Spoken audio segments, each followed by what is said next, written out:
இது மகிமை நேரம். கர்த்தரும் இரட்சகருமாகிய இயேசு கிறிஸ்துவின் ஈடு இணையற்ற இன்ப நாமத்தினாலே மகிமை டிவி நேயர்களை அன்புடன் வாழ்த்துகிறேன்.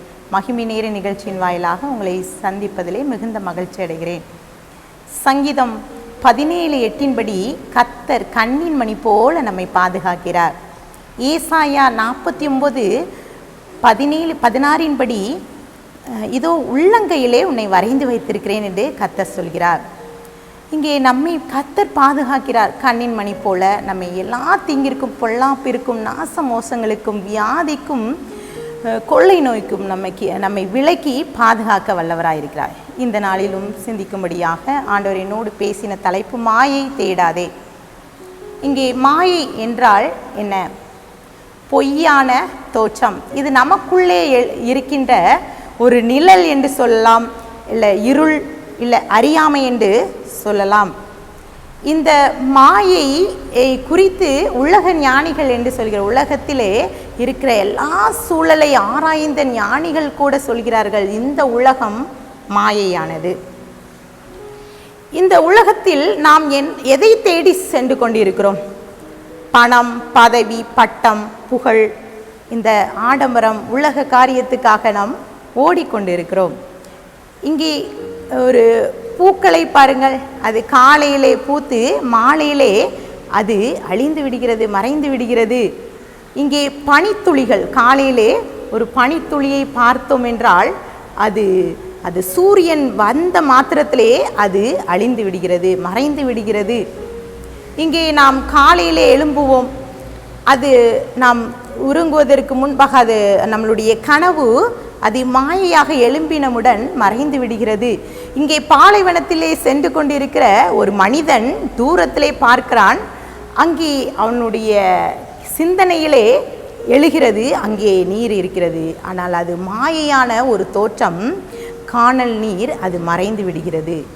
அதே போலத்தான் ஆவிக்குரிய வாழ்க்கையிலும் நாம் ஒவ்வொரு நாளும் ஆண்டவரோடு ஓடிக்கொண்டிருக்கிறோம். சில நேரங்களிலே சில காரியத்துக்காக நாம் பிரயாசப்படுகிறோம், நாம் மாயைக்குள்ளாக அலைந்து திரிந்து கொண்டிருக்கிறோம்.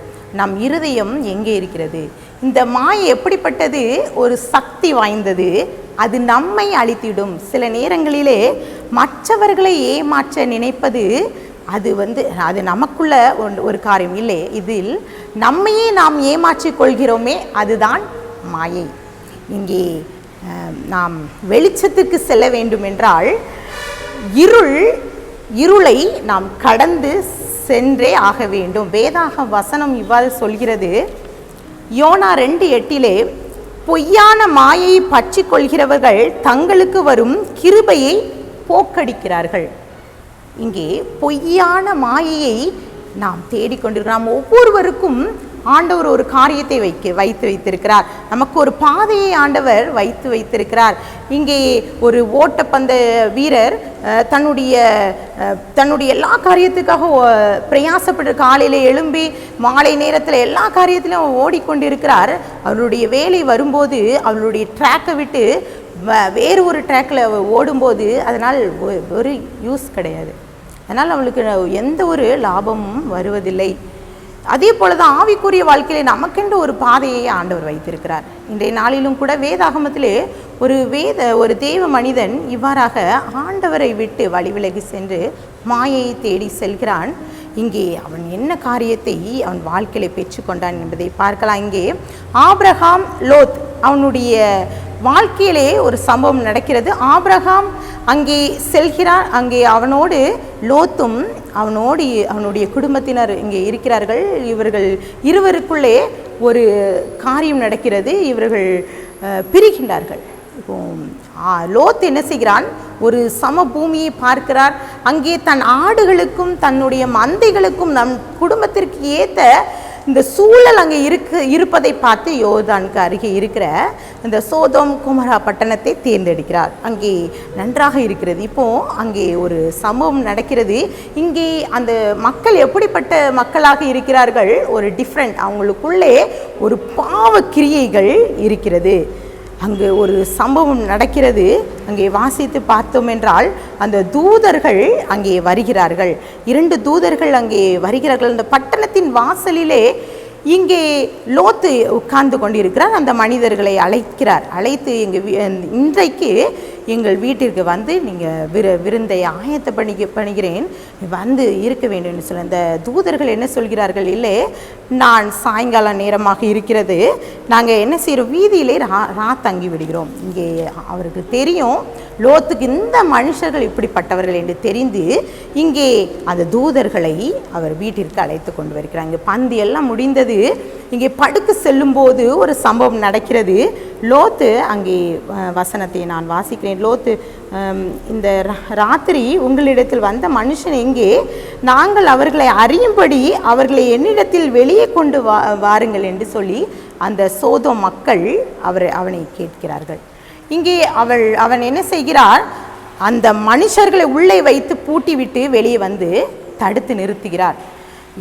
என்னுடைய பிள்ளைகள் திருமணமாகவில்லை, அவர்களை கூட நான் உங்களுக்கிடம் வைக்கிறேன், ஆனால் இந்த பாவமான காரியத்துக்கு இடம் கொடுக்காதுங்க அப்படின்னு சொல்கிறார்.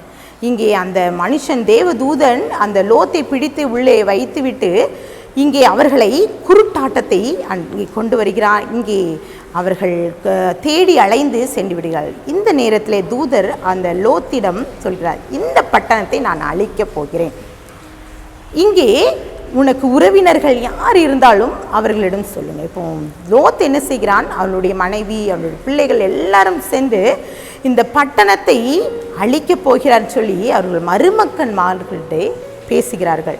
இங்கே எல்லாருக்கும் அது பைத்தியமாக இருக்கிறது. இங்கே தாமதமாகி கொண்டிருக்கிறது.